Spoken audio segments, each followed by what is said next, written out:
주셔서 감사하며 예수님의 이름으로 기도 올리옵나이다. 아멘.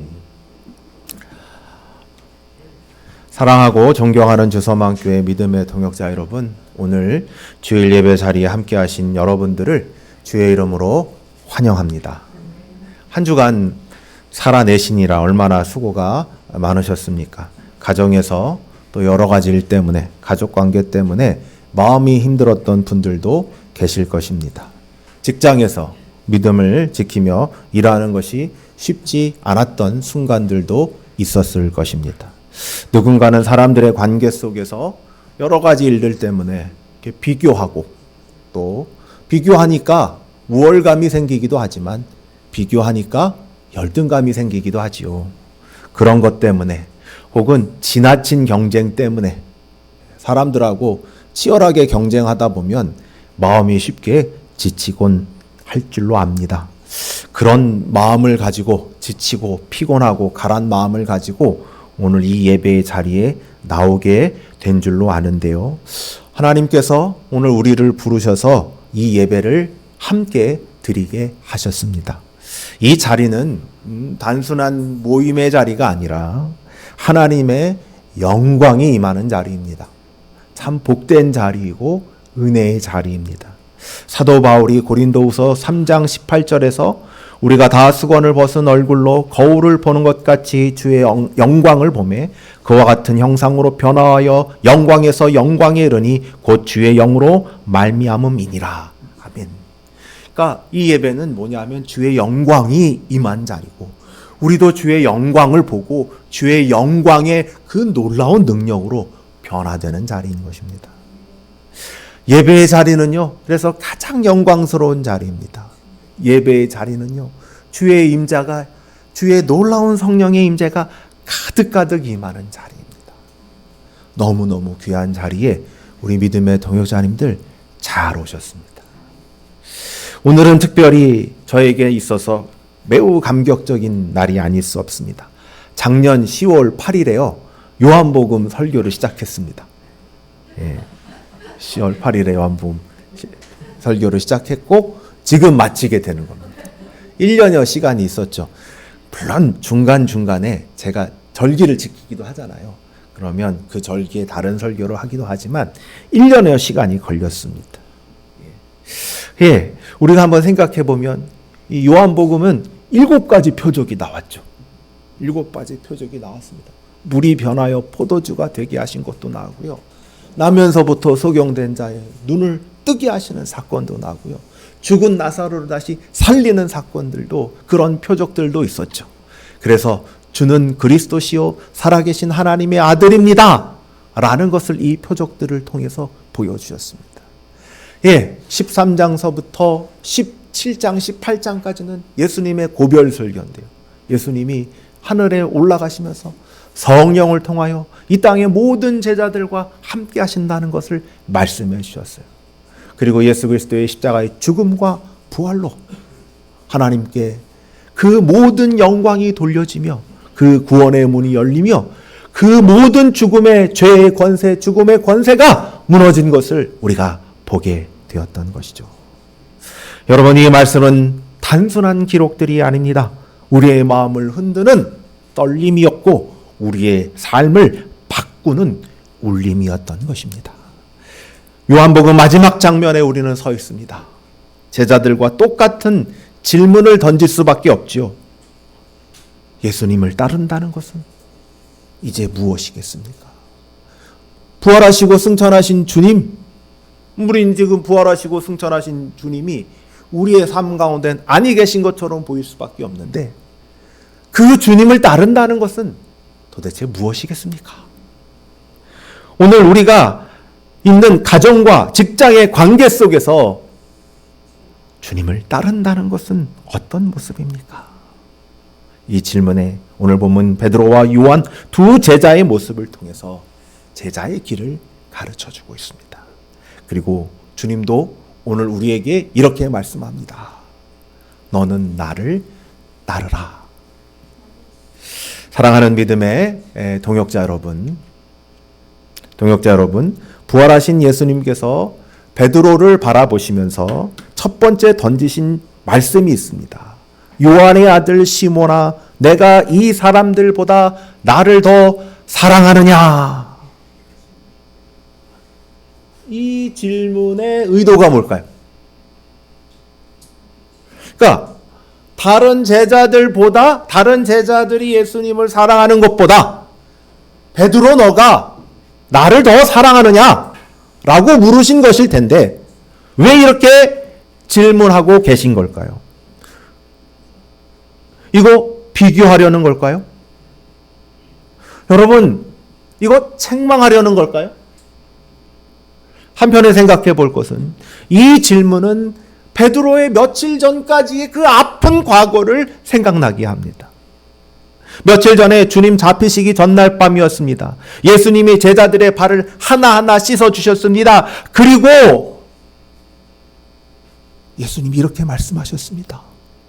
너희 중에 하나가 나를 팔리라.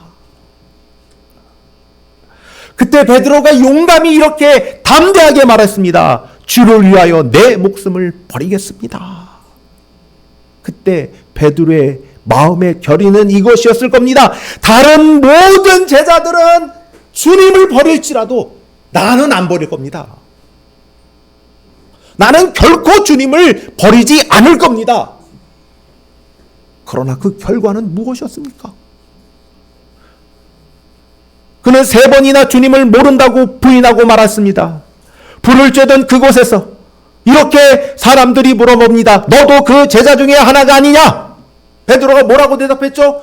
나는 아니다. 나 아니야. 강력하게 3번이나 부인했습니다. 그리고 닭이 울었던 것이죠. 주님은 지금 베드로의 그 기억을 떠올리게 하고 있는 것입니다.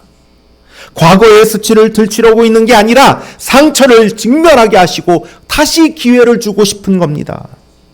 예수님은 제자들이 있는 자리에서 베드로에게 3번이나 묻습니다. 내가 나를 사랑하느냐? 내가 나를 사랑하느냐? 내가 나를 사랑하느냐? 한 번이라면 이해되는데 왜 반복적으로 3번이나 물으셨을까요? 아마도 많은 사람들은 베드로가 3번이나 부인했기 때문에 3번이나 물으셨을 것이다 라고 말씀하곤 합니다. 예, 그도 그럴 것이. 여러분, 이 3번이나 부인한 것은 베드로의 내적인 믿음과 외적인 지위를 무너뜨리고 만 것입니다. 자기가 정말로 예수님을 사랑하고 따르는 줄 알았을 겁니다. 그 질문 전까지는 나 정말 예수님 위해서 죽겠습니다. 그 결의 맞잖아요. 나 정말 그때 거짓말이었을까요? 아니었을 겁니다. 정말 나 예수님 위해서 죽을 수 있어 라고 했는데 갑자기 맞닥뜨린 거죠. 너 예수님 제자 아니야? 처음에 오 하다가 상황을 모면해서 아니야 라고 했는데 처음엔 그럴 수 있죠. 2번째 물을 때, 3번째 물을 때 그때는 확실히 무너졌을 겁니다. 뭐가 무너져요? 내가 예수님 사랑하는지, 내가 예수님 따르고 있었던 것이 아니구나. 자기가 정말 예수님을 사랑하고 따르는 제자라고 이제는 스스로 확신할 수 없었을 겁니다. 맞죠? 그러니까 3번 묻는 거예요. 너가 정말 나를 사랑하느냐? 그래서 그 마음의 본질을 얘기하는 거예요. 내가 정말 예수님 사랑하는구나. 내가 정말 예수님 사랑하는구나. 그 마음을 세우고 있는 거예요. 그리고 또요. 제자들이 3번이나 부인한 걸 알 거 아니에요. 그럼 누가 베드로의 말을, 그 리더십을 따르겠습니까? 3번이나 부인한 제자의 말, 그 리더십 따를 수 있겠습니까? 못 따르죠. 어떻게 따라요? 그래서 이 제자들이 있는 앞에서 3번이나 대답을 듣게 하신 거예요. 베드로는 정말 예수님 사랑하는구나 라고 말입니다. 여러분, 또한 여기에는 커다란 괄호가 있다고 생각합니다. 괄호. 이렇게 생략되어 있는 괄호. 어떤 사람들은 이거를 에포케라고 설명하기도 하는데 그냥 저는 괄호가 있다고 생각해요. 무슨 말인가 하면 예수님이 요한의 아들 시몬아 내가 나를 사랑하느냐라고 물었을 때 그 앞에 뭐가 이렇게 숨겨져 있다는 거예요. 말하지 않는 괄호가 있다는 거예요. 주님이 말하지 않았지만 말씀하고 있는 말은 뭐냐면 내가 십자가에 죽기까지 너를 사랑하고 너를 찾아오고 너를 회복시키는데 말이야. 너는 나를 사랑하느냐? 내가 너를 정말 사랑하고 있는데 말이야. 너는 나를 사랑하느냐? 라고 말입니다. 사랑하고 존경하는 주소만교회 믿음의 동역자 여러분, 우리가 스스로 물어야 될 질문이 바로 이것입니다. 나는 주님 앞에서 어떤 고백을 해왔습니까? 혹시 다른 사람들보다 낫다고, 나는 결코 주님을 버리지 않겠다고 자만했던 순간은 없었습니까? 우리도 베드로처럼 자기 확신에 서 있다가 무너진 적은 없었습니까? 그러나 주님은 여전히 우리를 부르십니다. 내가 나를 사랑하느냐? 이 질문은 정죄가 아니라 회복의 초청입니다. 내가 너를 정말 사랑하는데, 십자가에 죽기까지 사랑하는데, 내가 너 마음 아는데 한번 말로 표현해 볼래? 내가 너를 사랑하느냐? 이렇게 사랑이 회복될 때 제자도는 시작됩니다. 제자도는 고통의 도가 아니에요. 고통의 따름이 아니라 사랑의 시작입니다. 사랑 때문에 시작되고 있는 것입니다. 주님이 이어 말하지요. 그렇다면 내 양을 먹이라, 치라, 먹이라 하는 것인데, 주님이 회복시킨 것은 관계만이 아니어라 사명까지 회복시킨 것입니다. 사랑의 고백은 목양의 소명으로 이어졌습니다. 단순히 개인적 회복만이 아니라 베드로의 수의적 리더십을 회복시켰습니다. 다른 제자들에게 없었던 부분이죠. 그러니까 베드로에게 그의 수의적 지위, 앞으로 사도행전을 살아갈 때 예루살렘 교회를 지도하고 그리고 그 모든 것들을 이끌어 나갈 수 있는 소명을 이 베드로에게 주신 것입니다. 예수님은 무너진 제자를 다시 세우실 뿐 아니라 공동체를 책임질 지도자로 베드로를 세우신 것입니다. 베드로 자신도 훗날 이렇게 고백하지요. 너희 중에 있는 하나님의 양무리 치기를 억지로 하지 말고 하나님의 뜻을 따라 자원함으로 하며 더러운 이득을 위하여 하지 말고 기꺼이 하며 맡은 자들에게 주장하는 자세를 하지 말고 양무리의 본이 되라. 그리하면 목자장이 나타나실 때 시들지 아니하는 영광의 관을 얻으리라. 아멘. 베드로는 주님께 받은 목양의 소명을 그대로 전하며 영광의 제자도의 자리라는 것을 알려주고 있는 것입니다.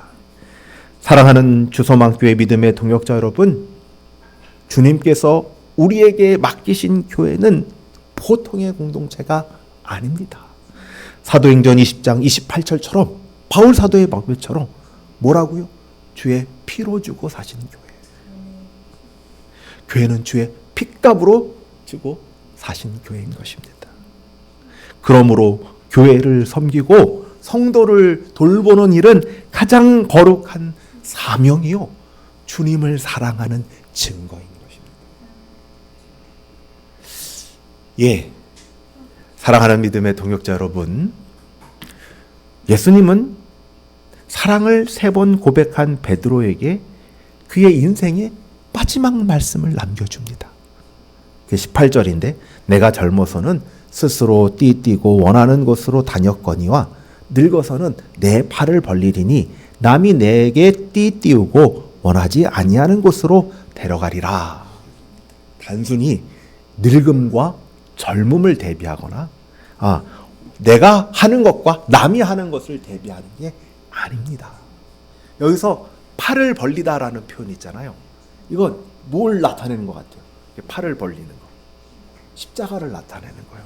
십자가를 암시하는 표현이 팔을 벌리는 거예요.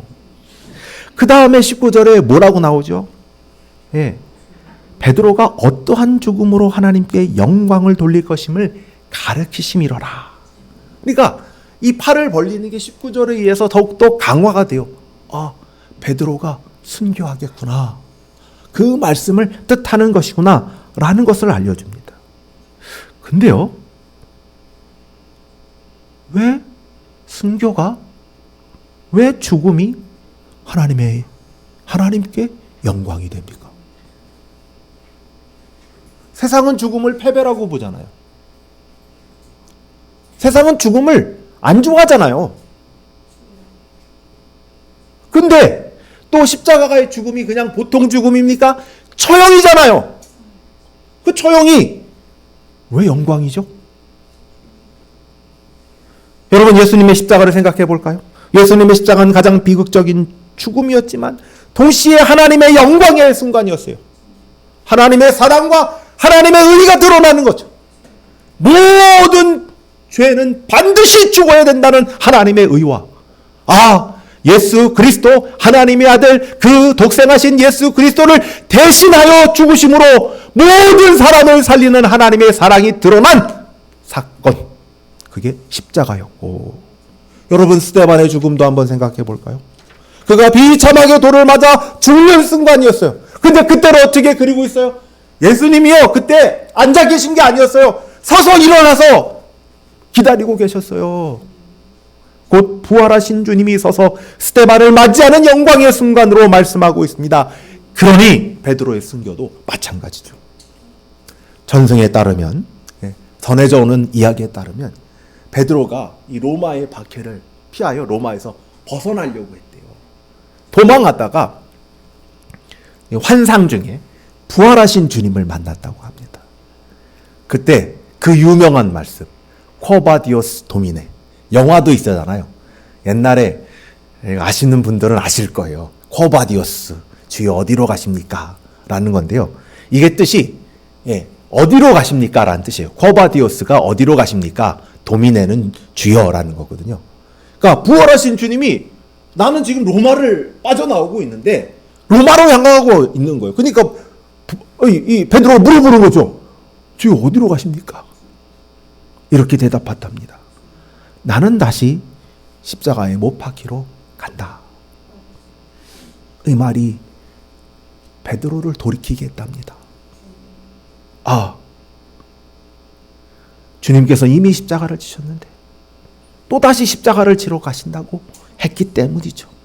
그 순간 베드로는 깨달았다고 합니다. 주님이 말씀하시는 십자가는 이제 내가 지어야 할 십자가이구나. 내가 걸어가야 하는 길이구나. 그는 도망쳤던 발걸음을 멈추고 다시 로마로 돌아갔습니다. 거꾸로 십자가에 못 박히는 순교로 자신의 길을 바쳤다고 합니다. 주님 이렇게 말씀하시죠. 아무든지 나를 따라오려거든 자기를 부인하고 자기 십자가를 지고 따르라. 주소망교회 믿음의 동역자 여러분, 순교는 반드시 피 흘리는 죽음만을 뜻하지 않습니다. 어떤 집사님은 가족과의 갈등 속에서 늘 마음이 무너져 내렸다고 합니다. 그 속에서 자기 자존심이 늘 상하는 거죠. 자기 고집 꺾기가 너무 힘든 겁니다. 그러나 어느 날 주님의 십자가를 묵상하면서 이렇게 기도했습니다. 주님, 제 자존심을 내려놓고 가족을 먼저 사랑하겠습니다. 그 순간 그 자리는 작은 순교의 자리가 열린 것입니다. 어떤 청년이 회사의 상사의 압력 때문에 거짓 보고해야 될 상황이 놓여 있습니다. 거절하면 분명히 불이익이 떨어질 것이 분명합니다. 하지만 그는 주님 앞에서 진실을 선택했습니다. 그때 또 다른 순교의 자리가 열리는 것입니다. 이렇게 순종하는 자리에서 무엇이 드러납니까? 손해만 드러납니까? 아닙니다. 하나님의 영광이 드러납니다. 그의 의와 거룩이 드러나는 것입니다. 우리가 불의의 이익을 거절할 때 하나님의 의가 드러나고, 우리가 자기의 고집을 꺾을 때 하나님의 사랑이 드러나는 것입니다.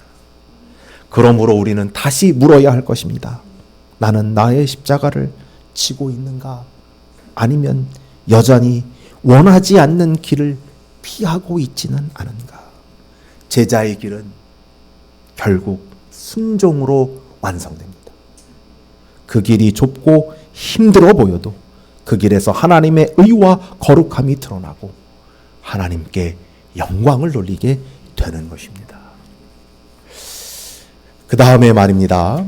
이렇게 은혜로운 말씀이 끝났어요. 여기까지 끝났으면 좋은데 참 베드로는 베드로답고 또 이 베드로다움이 우리에게 귀한 권면을 주고 있어요. 뭐냐 하면요. 뒤에 사랑하는 제자 요한이 따라오고 있는 거예요. 주님 쟤는 어떻게 돼요? 이런 거예요. 주님 쟤는 어떻게 돼요? 주여 이 사람은 어떻게 되겠습니까? 왜 이런 질문을 했을까? 아마도 그 마음 속에는 비교하는 마음, 경쟁심이 있었을 게 분명합니다. 자신은 방금 전까지 어떠한 죽음으로 영광을 돌릴 것에 대해서 들었어요. 그래? 알았어. 근데 저 뒤에 있는 요한은 어떻게 될 거지? 궁금하지 않을 수 없죠. 혹은 나야 이렇게 힘든 길을 가는데 저 사람은 어떤 길을 갈까? 이런 마음이었을지 모릅니다. 그러자 예수님은 단호하게 대답을 합니다. 그가 어떻게 되든지 너는 무슨 상관을 하느냐. 심지어 이렇게죠. 그가 죽지 않을지라도 그게 내가 무슨 상관이 있느냐. 이걸 해석까지 해요. 왜냐하면 요건 좀 배경을 아시면 좀 이해하기 쉬운데 어떤 배경이냐면 이 배경이에요. 그 요한이 순교를 안 당하고 오랫동안 살잖아요. 그래서 이런 소문이 돌았어요. 요한은 결코 죽지 않는다. 그러면 어떻게 되느냐? 요한이 안 죽고 그러면 어떻게 돼요? 사람이 죽을 텐데 마지막 때까지 주님 다시 오실 때까지 살아있을 거야 라는 소문이 들은 거예요. 근데 그 말의 근거가 바로 이 말씀 때문이었어요. 요한 사도가 그거 아니야 라고 덧붙이는 게 23장 말씀입니다. 23장. 예수님의 의도가 그게 아니라 무슨 상관이냐가 중요한 거지 이런 뜻이에요. 사실요 두 제자의 길은 달랐어요. 베드로는 초대교회 전체를 이끌었어요. 오순절 성령 강림의 사건 이후에 어떻게 됐죠? 예루살렘 교회 그 수많은 사람들 앞에서 설교를 하고 엄청난 사람이 이 교회로 들어오게 됐고 초대교회 예루살렘 교회를 이루게 됐고 또 성령의 이끌림에 의하여 어디로 가게 됐어요? 고넬료한테 가게 됐잖아요. 고넬료한테 가게 돼서 거기도 성령의 기름 부으심이 있고 거기도 교회가 일어난 거예요. 그러니까 초대교회를 이끌었고 어쩌면 이방인 선교의 문을 열었던 사람이 누구냐 하면 바로 베드로였던 것입니다. 그리고 마침내는 십자가에 달려 순교함으로 하나님께 영광을 돌렸어요. 반면에 요한은 매우 긴 생애를 살았어요. 교회를 섬기고 복음과 계시를 기록하는 사명을 감당했습니다. 우리가 읽고 있는 요한복음이 있고요. 요한 1, 2, 3서 있죠. 그 다음에 요한계시록이 있잖아요. 이 모든 것들이 다 누가 적은 거예요? 요한이 적은 겁니다.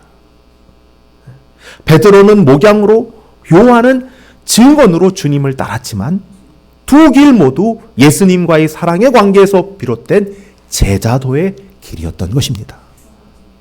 여러분 비교가 왜 문제가 될까요? 비교는요. 우리가 이 사랑의 관계 안에 다른 누군가를 끌어들이는 거예요. 부부관계 생각해 볼까요? 다른 집 남편은 이렇게 얘기해요. 다른 집 남편은 설거지도 해나 빨래도 해나 뭐 돈도 잘 벌어 주말이면 애도 잘 봐. 반대로 다른 집 아내는 주말이면 말이야 이런 것도 안 시켜나 뭐 다리미질도 해나 이렇게 얘기하잖아요. 그리고 밥도 맛있게 해줘. 반찬 실력은 어때? 그럼 항상 하는 말이 뭐예요? 너 그럼 그 사람이랑 살지 그러냐? 비교가 이게 되는 거예요. 다른 사람을 비교함으로 사랑하지 못하게 하는 거예요. 응? 예수님과 나 사이의 사랑이 흔들리는 겁니다. 응? 여러분 단순히 옛날 이야기만이 아닙니다. 오늘날 교회 안에도 동일하게 일어나는 문제입니다. 평신도냐 목회자냐 서로를 평가해요.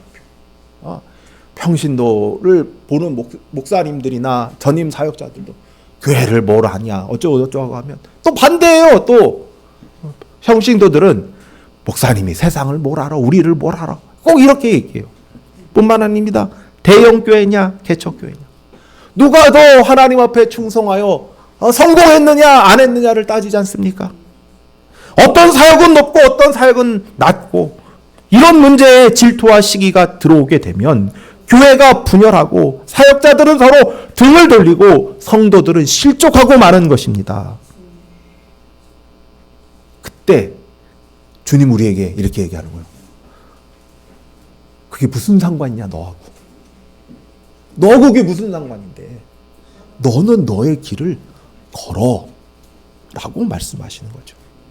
여러분, 제자의 길은 각각 다를 수 있어요. 에베소서의 말씀대로 어떤 이들은 목사로 설 수 있고요, 선교사로 설 수 있고요, 어떤 이들은요, 교사나 또 상담자로, 어떤 이들은 작은 교회를 섬길 수도 있고 어떤 교회는 큰 교회를 섬길 수도 있습니다. 겉모습은 달라도 본질은 하나입니다. 우리는 모두 주님을 따르고 있습니다. 그러니 우리는 스스로 이렇게 물어야 됩니다. 나는 지금 누구를 바라보며 이 길을 걷고 있는가? 사람을 바라보며 비교의 길을 걷고 있는가? 아니면 주님을 바라보며 내 길을 걷고 있는가 말입니다. 사랑하고 존경하는 주소망교회 믿음의 동역자 여러분, 말씀을 맺고자 합니다. 오늘 우리는 제자의 길을 살펴보았죠. 첫째, 제자의 길은 사랑으로 시작합니다. 둘째, 제자의 길은 순종으로 이어집니다. 셋째, 제자의 길은 비교를 내려놓는 것입니다. 이 말씀이 우리에게 어떤 조언을 주죠? 첫째, 주님은 여전히 우리에게 물으십니다. 내가 나를 사랑하느냐? 여러분은 어떻게 대답하시겠습니까? 베드로처럼 주님, 제가 주님을 사랑하는 줄 주님께서 아십니다 라고 고백하십니까? 아니면 아직도 주저하고 있으시렵니까? 가정에서 마음이 상했을 때 사랑한다고 말하기보다 끝내 침묵하고 있지는 않습니까? 이렇게 실질적인 순간에, 우리의 사랑의 고백이 필요한 순간에 우리의 고백은 어떤 것입니까? 둘째, 주님 우리에게 이렇게 말씀하시죠. 내 십자가를 지고 나를 따르라. 여러분은 어떤 십자가를 지고 있습니까? 혹시 그 십자가를 피하고 있지는 않습니까? 직장에서 정직을 지키려다 손해를 보았던 기억, 교회에서 헌신을 할 때 알아주지 않아 서운했던 것, 이 모든 것이 우리가 져야 될 십자가는 아니었을까요? 셋째, 주님은 우리의 눈을 향해 말씀하십니다. 내가 이게 무슨 상관이 있는데? 여전히 남과 비교하며 흔들리고 있지는 않습니까? 아니면 주님만 바라보며 주께서 맡기신 길을 걷고 있습니까? 왜 저 집사님은 인정받는데, 저 권사님은 인정받는데 내 길은 인정받지 못하지? 이런 비교의 마음이 들어오지는 않습니까? 이때 주님의 말씀은 내 길을 걸어라. 사랑하는 주소망교회 믿음의 동역자 여러분, 제자의 길은 다양할 수 있지만 본질은 하나입니다. 사랑으로 시작하고 순종으로 이어지며 비교 없는 따름으로 완성이 됩니다. 요한복음의 기자는, 요한은 이렇게 끝을 맺지요. 이 일들을 증언하고 기록한 제자가 이 사람이라. 우리는 그의 증언이 참된 줄 아노라. 마지막으로 이렇게 말합니다. 예수께서 행하신 이 일이 이 외에도 많으니 만일 낱낱이 기록된다면 이 세상이라도 이 기록된 책을 두기에 부족할 줄 아노라. 요한복음은 다 기록하지 못할 만큼 크고 놀라운 예수의 사랑과 사역을 증언하며 끝이 납니다. 그렇다면 말입니다. 우리가 그 사랑과 순종, 따름으로 예수 그리스도의 하나님의 아들 되심과 그리스도 되심, 그의 사랑하심을 증언하는 제자가 되어야 될 줄로 믿습니다. 사랑하고 존경하는 주소망교회 믿음의 동역자 여러분, 이 위대한 복음의 결말 앞에서 결단합시다. 주를 사랑하며 끝까지 순종하며 비교하지 않고 주님만 따르는 제자의 길을 걷겠다고 말합니다. 기도하겠습니다. 하나님 아버지 감사합니다. 귀한 은혜의 말씀을 우리에게 주셔서 감사합니다.